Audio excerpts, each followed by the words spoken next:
This next exercise we're going to be doing for hitting is to really get a feel for our lower half load.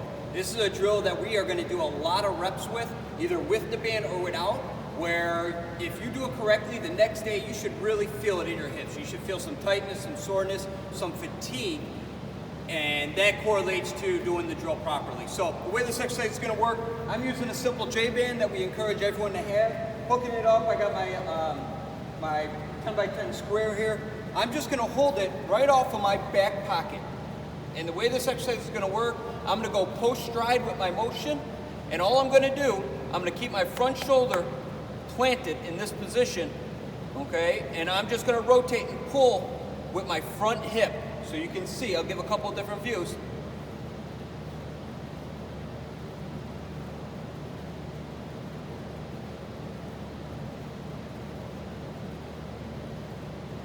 Okay, now I'm going to give you another viewpoint, just to give you another vantage point. Okay, you may have to adjust where you're gripping on the band.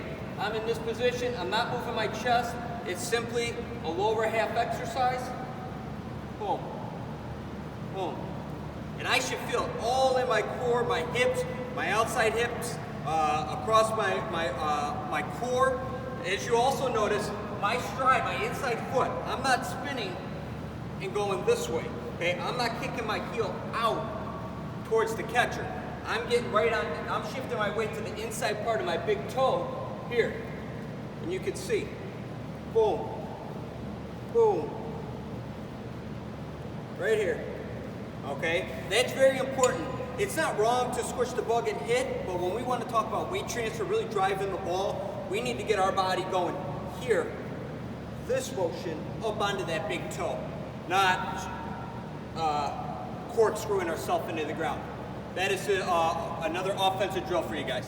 The next exercise we're going to talk about for hitting is to focus on that front shoulder.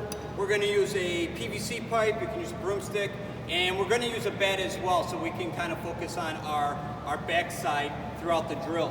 One of the common issues or flaws with hitters is that front shoulder will spin and pull off. Okay, and that's usually correlated to a lot of other things that begin with our lower half, whatever it may be. And we try to pull our backside through with our front side. And that's not what we want to do. We want to keep that front side in and basically push through with our backside. So how this drill is going to work, I'm going to use a stick right out in front of me. Probably I'm going to go post stride, and I'm going to have the stick right in line with my front foot. You can see my front arm is out in front of me. I am driving this stick down hard into the ground. Okay, I'm going to have my stance here. I'm going to go top of the grip, and I'm going to get in my position, my tilted position, and without moving this front shoulder, because I'm pushing down into that stick, I'm going to rotate through. So it's going to look like this.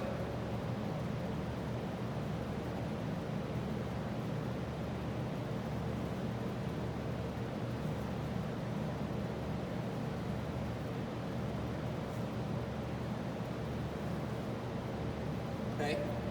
Throughout that whole motion, I'll give a side view.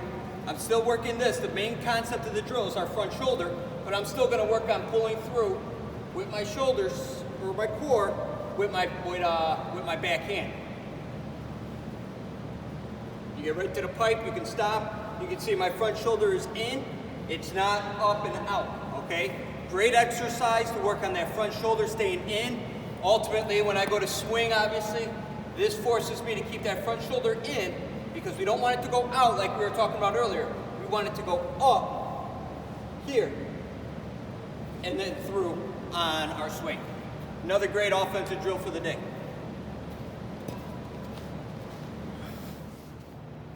This next exercise for hitting is a lot more advanced, but it's a great exercise to work on staying connected with our backside to our body. One of the common flaws that we see as hitters and as coaches is a disconnection of our back elbow too early from our core. Loss of power, casting around the ball, a bunch of different variables that will occur.